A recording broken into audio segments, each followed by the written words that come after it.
Vale, bos días, hoxe estamos aquí con Antón, que é formador da Deputación e que nos vai a falar un pouco do seu traballo, en este caso, sobre a compostaxe.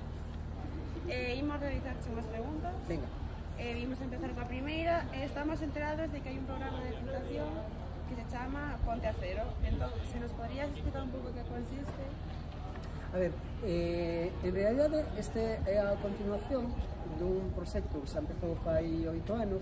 O proxecto original estaba pensado especificamente para compostarse, é dicir, ainda que parece mentira, tardamos moito tempo en darnos conta de que tiñamos un problema serio coa cantidade enorme de residuos que producíamos, e case a mitad dese problema, o 42-43%, eran os bioresiduos, os restos de comida, que paradóxicamente éramos que tiñan unha solución máis fácil, que era volver a pechar o círculo, compostar e devolver nutrientes á terra. Entón este proxecto empezou centrándose na compostaxe e agora ampliouse ao resto das accións. O de Ponte a Cero ten que ver un pouco que sería o objetivo ideal. A producción cero de residuos, que esa realmente a situación. En lugar de pensar que facemos cos residuos, empezar a pensar como podemos producir menos residuos, ¿no? Este é o objetivo. Entón seguimos traballando en compostaxe, pero agora se ha ampliado a todo o resto das accións.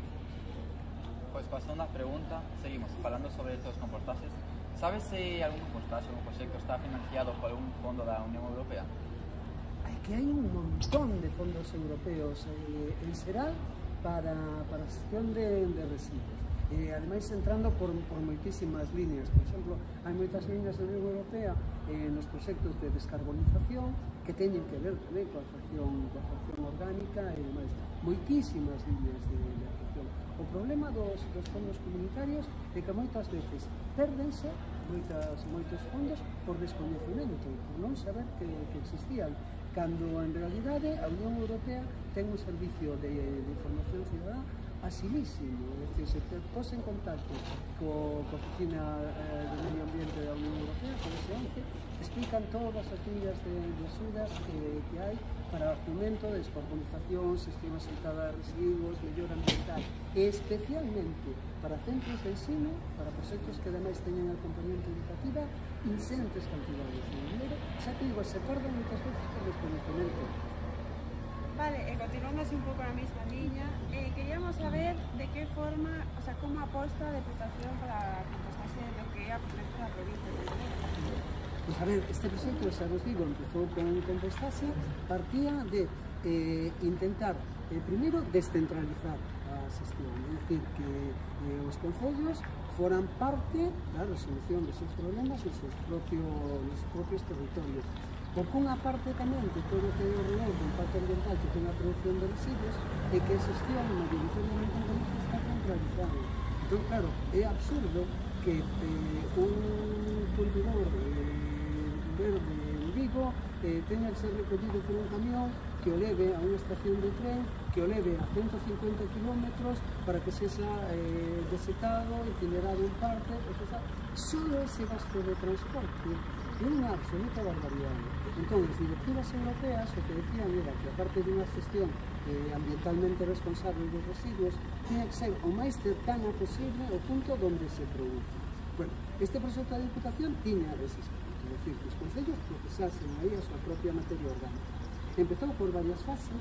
A primeira fase era a posta en marcha dos composteiros comunitarios, partindo da base de que se ti vives nunha casa que tes unha horta ou xardín, é facilísimo poñer un composteiro para todo o horta e xardín. Pero a maioría da población na provincia de Pontevedra non vive en casas con hortas e xardín, senón en edificios. Pero, oye, en edificios de 3-4 alturas, non con moita densidade de población.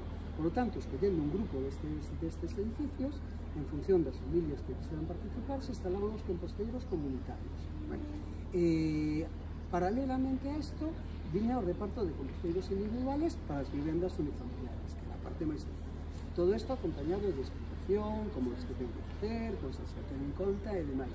E a última fase que nos quedaría sería o centro das cidades, onde a densidade de población é tan grande que en moi pouco espacio viven moitísimas xentes que non hai, para empezar, nin espacio físico para poñer composteiros comunitarios. Bueno, esa parte sí que entraría no que agora xa está dentro da normativa europea.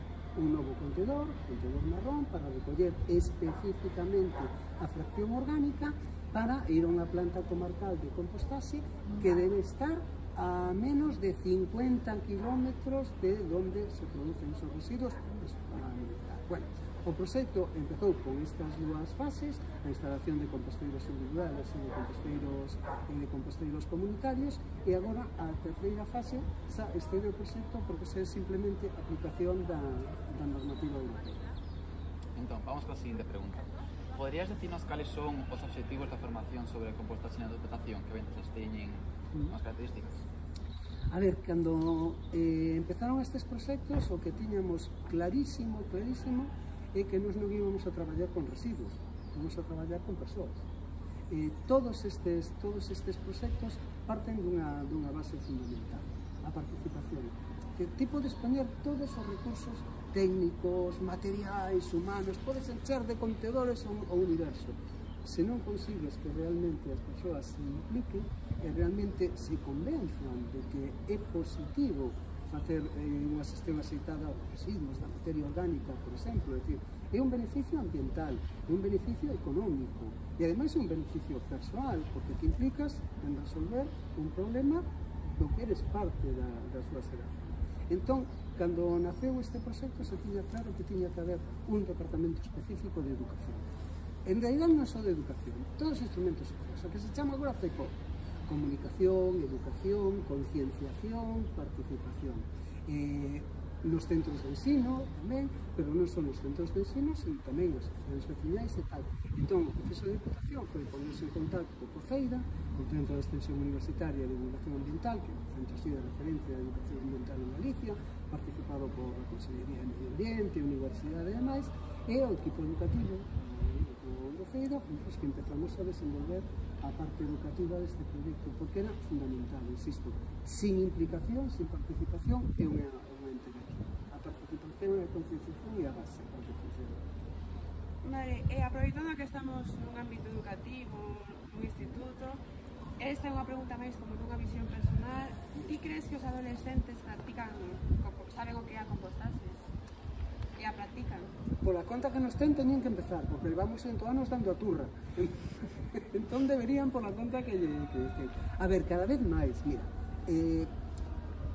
neste momento que non sepa determinadas cousas é porque fai un tremendo esforzo por non enterarse. A información se está por todos lados. É un proxecto educativo de 8 anos onde teñen participado prácticamente todos os centros de ensino onde fai moitos anos. Moitos centros de ensino que teñen os seus propios composteiros, algúns con finalidade didáctica, outros centros de ensino que teñen un comedor xa en serio con composteiros comunitarios procesando toda a súa materia orgánica. Sábese, a ver, o problema que temos en xeral coa compostaxe e en xeral co resto das cuestións ambientais é que xa temos información. Xa é moi difícil alegar descoñecemento. Que nos falta? Acción. O que nos falta é un pouco de implicación, é dicir, de convertir esa información en actuar, porque toda a información, se non se traduce en un cambio, é estéril. Esa é a parte que temos que desenvolver. É dicir, o que necesitamos é 4.000 Gretas Thunberg en todos os centros de ensino. E pensas que son sensibles ante esta problemática?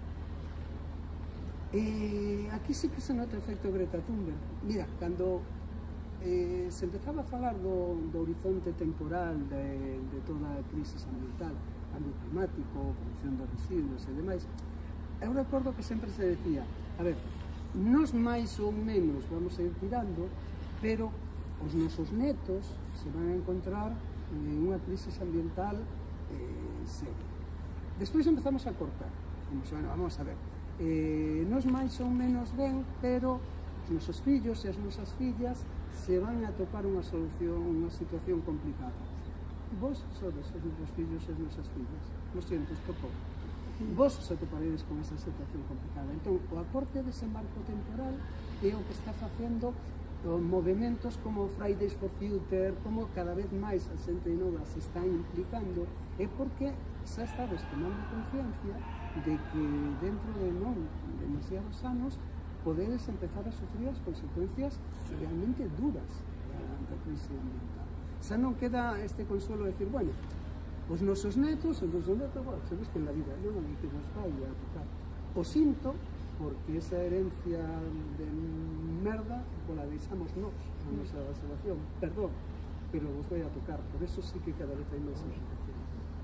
Entón, coa segunda pregunta, se podemos retomar outra vez algo relacionado cos temas económicos, ese consideras importante que se adquiran recursos económicos para as compostaxes? Sí, claro, e que ademais, de feito, unha das cuestións fundamentais é demostrar, e ademais demostrar da mellor maneira que se pode demostrar, que non é dicindo, senón facendo, que unha xestión correcta dos residuos económicamente é ventajosa. Por exemplo, en estes momentos, un día en Galicia, esta noite, vamos a tirar unhas 130.000 toneladas de materia orgánica. Un día, 130.000 toneladas. Bueno, todo isto costa moitísimo procesar. Sin embargo, se esas 130.000 toneladas non se enviaran a basura, senón que se convertiran en compost, aforrábamos todo o custo equivalente de transporte, procesado e demais. Pero aforrábamos moito máis, porque en Galicia somos cada vez máis dependentes de insumos externos para fertilizar a terra. A terra en Galicia, en contra da sensación que nos dá, está todo verde, nos dá a sensación de que a terra en Galicia sobra materia orgánica, en absoluto. Estamos perdendo materia orgánica a unha velocidade vertiginosa por unha concatenación de moitos factores. O noso querido amigo, o cambio climático, está facendo que se perda materia orgánica. Incendios. Cando hai un incendio sempre pensamos nas árbores, nos animais que morren, contaminación que producen, pero olvidamos un detalle importantísimo. A materia orgánica arde. Incendios en Galicia. Hemos tido décadas de 200.000 hectáreas ardendo. Sumando todo isto, a terra en Galicia está perdendo materia orgánica. Temos que comprar fertilizantes para compensarlo. Bueno, a solución a este problema a estamos tirando a basura. Se todos esos bioresiduos os convertimos en fertilizantes e os devolvemos á terra, estamos aforrando unha cantidade de insumos externos enorme. Económicamente resulta importantísimo gestionar así os bioresiduos, e que non simplemente son beneficios ambientais, económicos e, ollo, postos de traballo. Unha política baseada na compostaxe xenera moitísimos máis postos de traballo que meter todo o que se ha levado a tomar. Moitísimos máis postos de traballo. De eso, de feito, con estes proxectos de reputación, moitas persoas novas atoparon un posto de traballo que non terían se non se desenvolveran estes proxectos de reducción, reutilización e compostaxe. Pues está moi ben. Tamén outra pregunta máis persoal. Eu creo que todo mundo ten unha definición de compostaxe. Cando pensan en compostaxe, lles ven á cabeza unha ou varias palabras. Nos gustaría saber que palabras se ven a ti o pensar en compostaxe, que definición, como definirías ti? A ver, é volver a pechar o círculo. É dicir, a compostaxe é un proceso que está sucedendo espontaneamente agora mesmo aquí. Estas camelias que caen á terra están sendo procesadas polas bacterias, microorganismos, convertíndose en fertilizante que alimentará as propias árbores que volverán a portero. Sempre é un proceso circular. Nós o que facemos foi romper, convertirlo en lineal.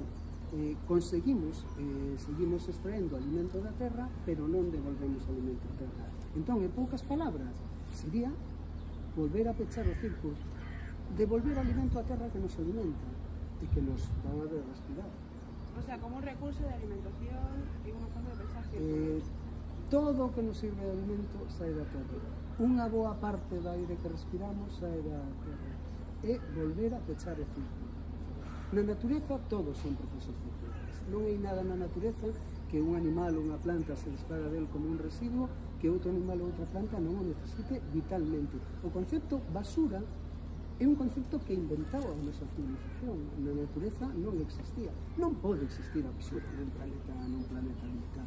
Entón, iso é volver a convertir en circulares estes procesos que nos fixemos lineares. Tan simple como iso. É dicir, é tan simple como pensar que agora vivimos porque estamos aproveitando basura que producen as árboles é un oxígeno, un residuo para as árbores. Nós o necesitamos para vivir, respiramos e producimos un residuo, CO2. CO2 está procesando esta árbore que necesita para vivir. Sempre é un proceso cíclico. Temos que volver a convertir todo en proceso cíclico. Vamos coa última pregunta que temos aquí apuntada. É que se pode haber outras solucións ou outras alternativas para esta xestión do lixo orgánico? Hai outras alternativas, por exemplo, cando hai unha produción de moitísimas cantidades de bioresiduos, se pode mecanizar, convertilo en gas para aproveitar a fermentación como uso de gas. Non é excesivamente eficiente. A mellor solución, sen dúbida, é a compostaxe. Compostaxe é descentralizar. É o máis eficiente, é o que máis se parece a volver a pechar o círculo. De feito, que fai o traballo é a natureza. A compostaxe, un composteiro, o único que fai é simplemente optimizar todo o que as bacterias, os microorganismos, invertebrados, insectos necesitan para procesar. Optimizas e son máis eficientes, pero sigue sendo a natureza que fai o traballo. Pois moitas grazas. Creo que aprendimos moito sobre o que é a natureza, sobre todo nós que somos unha xeración nova ao final. Entón, moitas grazas. Esperemos que a entrevista lle sirva a máis persoas e que composten, anímanos a compostar, claro. Claro que sí. Moitísimas grazas a vos, en serio. Foi ben.